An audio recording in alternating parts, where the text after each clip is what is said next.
Hey everybody, this is Brian back with Inspiring How You See That. We're the channel that talks about all different kinds of music and entertainment, and we interview some of your favorite artists.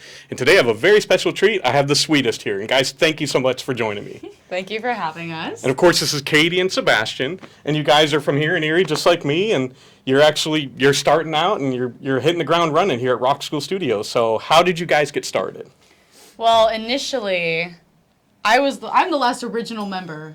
We used to be, excuse the interruption, way back when I was 12, so in 2015, which is very odd to think about. There was actually 5 members of the band. We had 3 guitarists, a drummer, and then myself.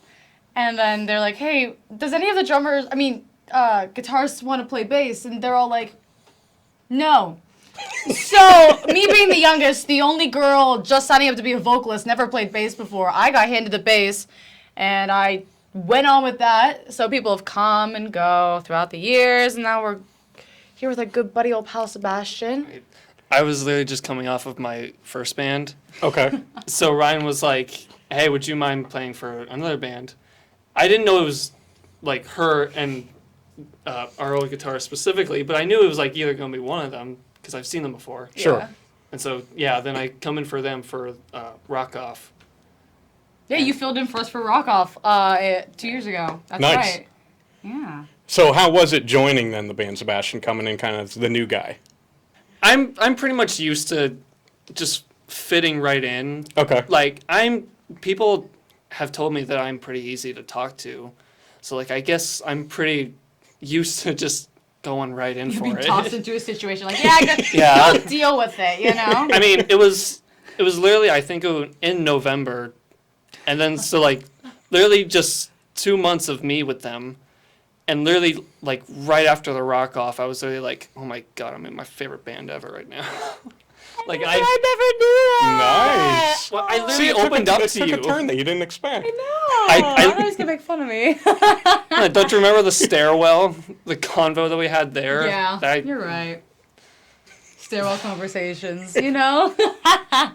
Rock Off was really fun, though. I was very glad that Sebastian stepped in pretty much last minute, not knowing any of the songs that we were doing at that point, and we killed it. It was so fun. I literally learned all the songs before I even came into practice.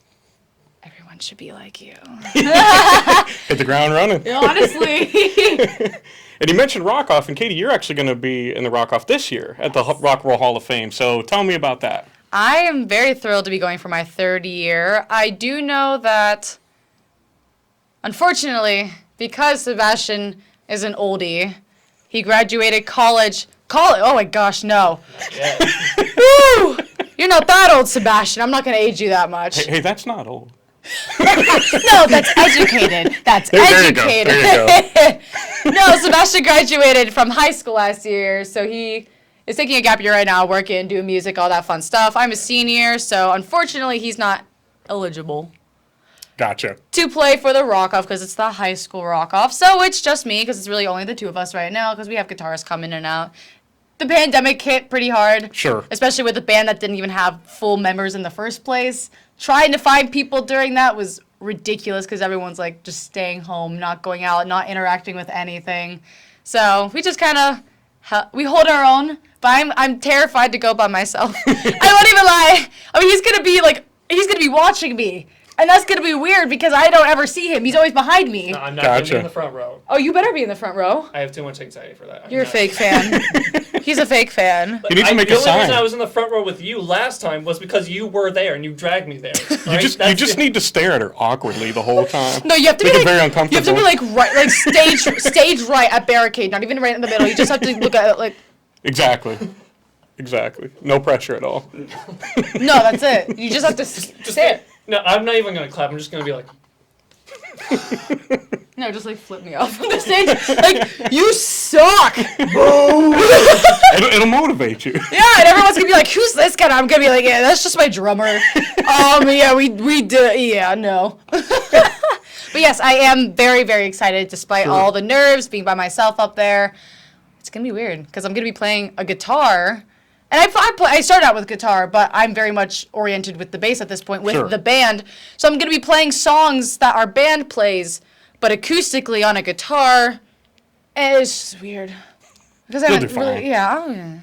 yeah. You know what? Fake it till you make it. You know, I mean, if people That's don't right. know the song and you mess up a little bit, they're not going to know. That's true. Especially if it's your own song. If they're not that good, they're not going to know anyway. So that's what you got to shoot for. Yeah, but you can't act like everybody doesn't know music. That's true. Because it's always the hidden people in the crowd that are like geniuses or like they know these people, and you're like, Yeah, those are the people that try to look unimpressed while watching. Yeah. they're the ones that are like, okay, yeah, whatever. No, he's like the manager for Kiss or something, because he's just casually at the Rock and Roll Hall of Fame making sure that their like little setup looks good. You know what I mean? Like he's just there and he's like, oh yeah, these kids, James Hetfield teenagers, just yeah, checking out. yeah, exactly. It's like, oh hey, because you wouldn't recognize them off the bat. You know, they just true. seem like another person there just for the competition, just watching, or it's like he's like somebody's dad.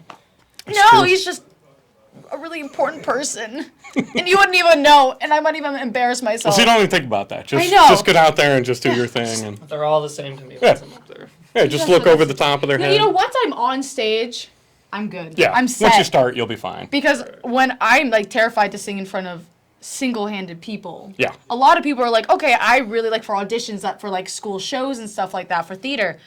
I hated auditioning with just one or two people in the room. And Sure. everyone's like, I love that. I hate having open auditions where everyone can hear it. And I'm like, I need it. Because that means I don't have to make direct eye contact with True. someone the entire That's true. time. And like get nervous, like, because if they don't look impressed, I'm a goner. Yeah, they're like, do I suck right No, like literally, like no expression. Like I like people visibly enjoying my music because Sure. that's what I do. That's my goal with music is to have people enjoy it. You know, if I enjoy it, that's great. But if you're putting it out on a public scale, then you hope and want people to enjoy it. That's the whole. That's all it is. I'm an entertainer. You know, I Sure. want people to get something out of it as much as I do. Absolutely. So we're going to shift gears a little bit. And I know, Catie, you deal with Tourette Syndrome. I do. And so how do you, I mean, you're able to control it pretty well, like today, and it seems like when you're performing. Oh, yeah. Has it been a hindrance to you as a performer, or how have you dealt with it? Honestly, I'll be completely honest. I was only recently diagnosed with Tourette's formally. I've only had it for about 3 years, which is pretty uncommon for the stages, per se, of Tourette's. Okay. Generally, it's adolescents, like very, very young toddlers, right when they start talking, stuff like that. That's when sometimes neurological disorders start to show themselves Gotcha. as things start developing the brain, you know, the limbs, like speaking abilities and stuff like that. So sometimes if something happens, you can't see it right away because Sure. it may remain dormant for a little bit. It's not hereditary by at least most means. I mean, there's always cases. Tourette's is a very case-by-case scenario of a diagnosis and syndrome. Okay. So, like I said, for me, I was between basically adolescent diagnosis and adult diagnosis with age categories. So I developed it on the tail end of my freshman year when I was 14. Okay. I'm 18 now, but it was right when I was turning 15 that I really started to develop it. And it was started out with just, you know, weird neck movements, stuff like that. And then slowly it got more aggressive, it hurt a lot. I was so physically drained. Like I would have to go through school, tick like a mess, right? I would just look like I'm flailing myself all over the place with how much my limbs and everything moved. Like I never even knew that the body could control you when you aren't the one doing it, Sure. which is a very odd feeling. Yeah. So as things started to develop more and more, I started to verbally tick. So I started out with like huffing noises, like like stuff like that, like just hard exhales that weren't a normal breathing pattern. Mm-hmm. And then it slowly started to go as in sequence of a toddler. So I like growing up, you know, you learn and be able to progress with your vocabulary. So I went from like little weird huffing and then like babbling, noises, small words like yes, no, and then slowly I started to do full phrases, complex words, syllables. I would mimic people like a parrot, which is kind of Okay. funny sometimes. I won't even lie. Like I'll see videos, or if something's like really popular on TikTok or something like that, I will repeat it. Like the whole Bing Bong videos, I would literally just go, hey, Bing Bong, hey! That was just me right now. That was Gotcha. completely text because I thought about it. When I start talking about it and stuff like that, a small trigger, I would say. Okay. So I am finally on medication that pretty much relaxes me to a very stable point for me to do normal daily functions. Gotcha. Which is super great because I used to not even be able to feed myself because I would risk stabbing the back of my throat with a fork. Gotcha. It was very it tore me down a lot. I'll be completely honest. I didn't have any control of what I physically was doing. And then when I did, I was utterly exhausted and I would have to sleep for 3 or 4 hours after school to be able to do my homework. And then I would stay up till the crack of dawn to finish my homework, and then my sleep schedule was all trashed, and it was just a really weird cycle. So through the past 3, almost now 4 years of tons of different medications, side effects that I did not deal with very well, I'm finally stabilized to a point where I can function at a considerably normal rate. I'm not saying that Tourette's isn't not normal, because I think it is very stigmatized. Sure. You know, I have the type of Tourette's that you would generally think of when somebody says they have Tourette's. It's called corporalia Tourette's, and that's where it is the obscene gestures and verbal comments. Okay. So when you think of somebody swearing all the time and flipping people off, this, that, and the other thing, that's what that kind of Tourette's is. Not everyone has that. Right. Actually, only about 1 out of 10 people with Tourette's has corporalia. Gotcha. So when you think of Tourette's, generally it's always the swearing, all the bad stuff, and you think it's really funny, but sometimes it's very dangerous, especially like when you hear things that you shouldn't be repeating and stuff like that. Like, obviously, swear words aren't great when, you know, you attend church regularly with your parents and have a nun sitting in front of you. Not the greatest. No, because my brain wants me to say the things that I shouldn't be saying. Like, it'll completely flip things. Like, unfortunately, I wasn't masked one time for the first time in a couple months, so I still had my Tourette's at that point compared to before. That was my first time back in church with Tourette's. And there was a nun sitting in front of me, so sometimes it's like symbols or stuff like that. Yeah. Like, I personally am religious, but my Tourette's says otherwise. Gotcha. Of course, there's a nun in front of me, and I like, under my breath, trying not to say it out loud, because of course it's during the quiet time. It's during the quiet time that I need to say something obscene. I'm like, and it's always in a British accent. I say everything in a British accent. So, you know, I was saying stuff like, let's get drunk with Jesus. When I smell wine, that's a trigger for me. When I would receive communion and drink the wine before COVID, unfortunately, I smell the wine and I associate that with church, and then my brain's like, Jesus, and let's get drunk because it's alcohol. Gotcha. So I'll be like, Olive Garden, and my parents are testing wine, and I'll be like, can I smell it? Because I like smelling wine. It smells nice. And then I start saying, hey, let's get drunk with Jesus. Woohoo! Yeah, that's pretty much what happens. So there's the funny stuff that comes out of it, but there's also the parts where, obviously, you know, especially with a lot of issues that are happening, like with the Black Lives Matter movement. Right. That was a huge thing, obviously, and still is, and it still should be, because it's very important that it continues and isn't just a phase in society. But there's interviews of people telling about the, you know, the racist bigotry that they're experiencing, and of course there's explicit language.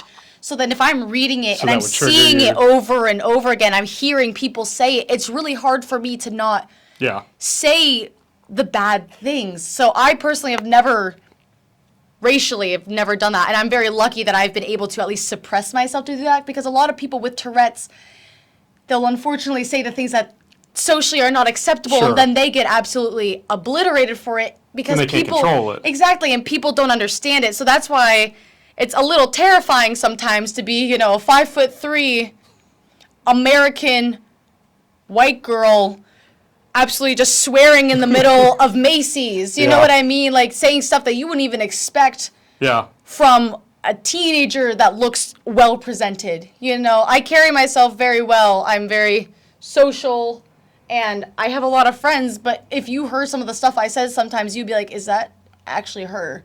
Gotcha. And a lot of people have, at school, I received, unfortunately, a lot of negative attention for it, because people thought that I was faking it, that I was doing it for attention. They would say stuff like, she deserves to be in a mental hospital, and say that I looked like I was having seizures all the time. Like, what's wrong with her? She's a freak. And I had to deal with that in school with people that I knew, that I thought understood, because I've told them about it. But the fact that they didn't believe it, it's very real. Sure. And now people probably think that I was faking it because I'm finally at a good point with medication. Yeah. So it's a very slippery slope with Tourette's as a whole. But as a performer, though, that's where I really got out of things. Because, fun fact, your brain uses 2 parts. One for speaking, one for singing. Those are 2 different parts of the brain. So that's why a lot of people that have speech impediments can sing very well. Okay. Because it uses a different part of your brain. Okay. Which is very, very interesting. Yeah. Because when I started, I feared for that, you know? When this first started happening with the verbal, I was like, is this going to affect my performing? Because that's all I did. I did theater at school. I do stuff with the band. You know, I do the national anthem. Like, I don't want to be disrespectful, and I don't want to embarrass myself. So when it came to, you know, testing out, I should say, you know, I was in my room one day. I was like, okay, I'm going to try this, see if I can actually handle it. And so I don't put myself in a situation where I would be upset with my performance. And ultimately, and this was before I knew that the brain uses 2 different parts, I realized that I have the full ability to not tick when I am singing, when I'm doing sports. I found that out. I mean, unless I'm standing still in goal because we're beating a team really bad.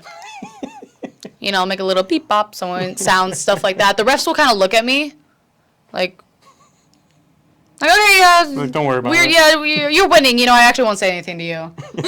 You know what I mean? But honestly, I found the outs. You know, I found the loopholes in my personal diagnosis of Tourette's, which was really cool.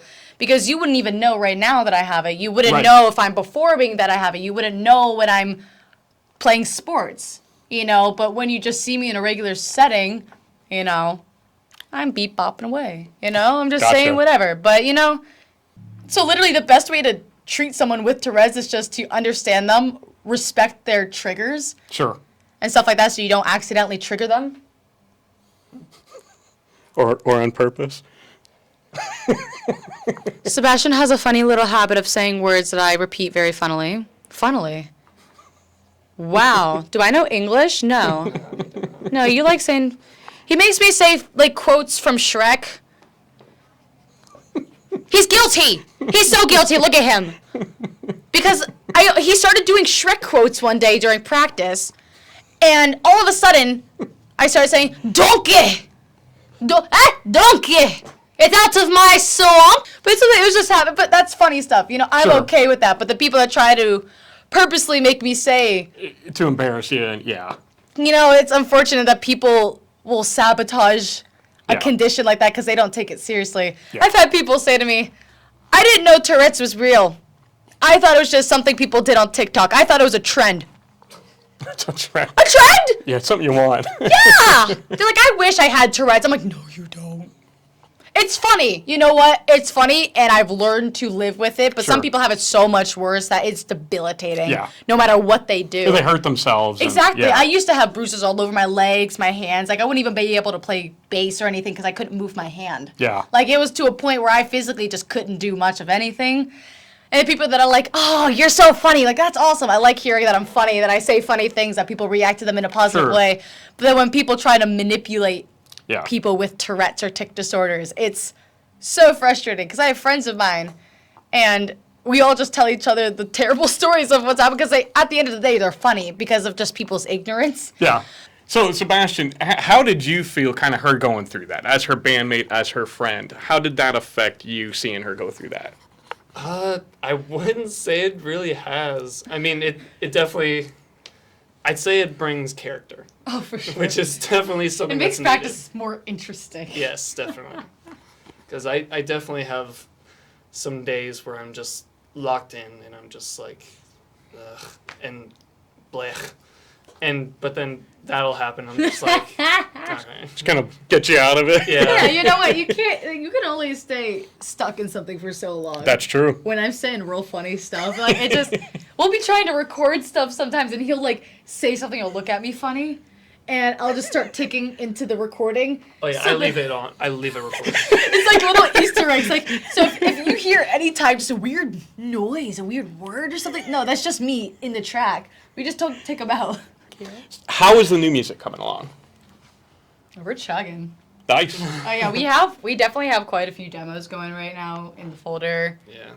I'm excited for it. I'm definitely excited for. Oh yeah, summer's gonna be a good time. Nice. Oh yeah, like that's definitely our goal is to try to put out at least a video, cover-wise, at least once every month, 2 months, just depending on schedules, stuff like that, because life happens. Sure. But as for original content, like we are constantly working on it. We are always trying to add something, tweak something here, there, get everybody's input from the studio. Like, well, people, like Brooke will walk in and just be like, hey, like, listen to this. Does this sound okay? As a girl, because Sebastian... And she'll tell you if it doesn't.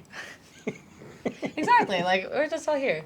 We're just all kind of vibing. That's what I want to say. I don't know what I was trying to say before. But yeah, the music, you know... Absolutely.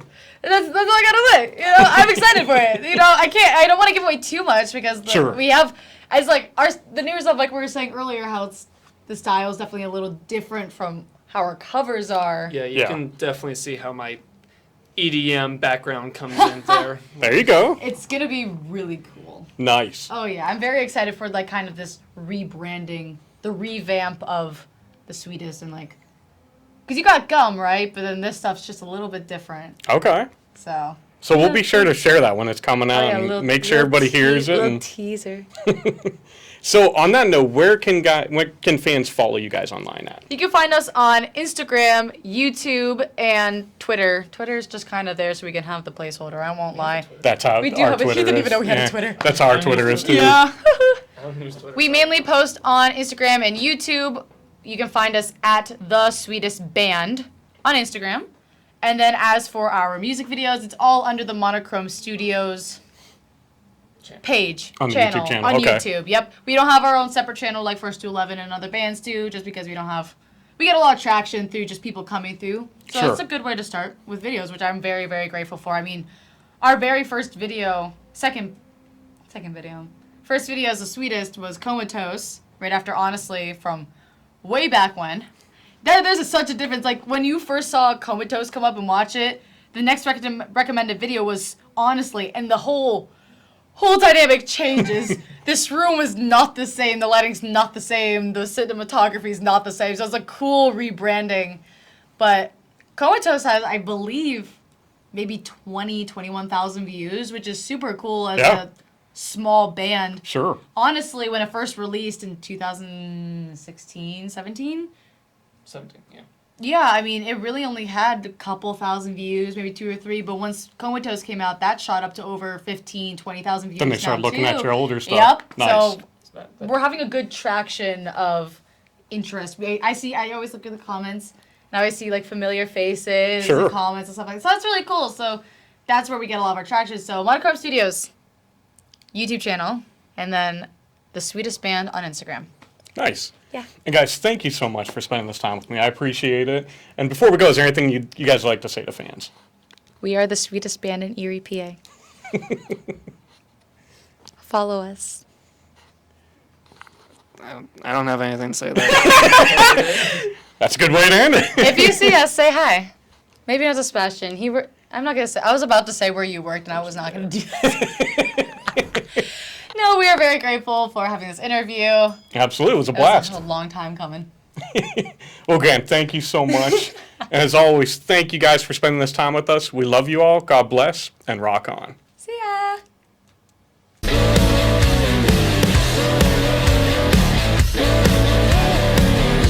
Gray, your color changing right in front of me. Chewed you up and spitting you out.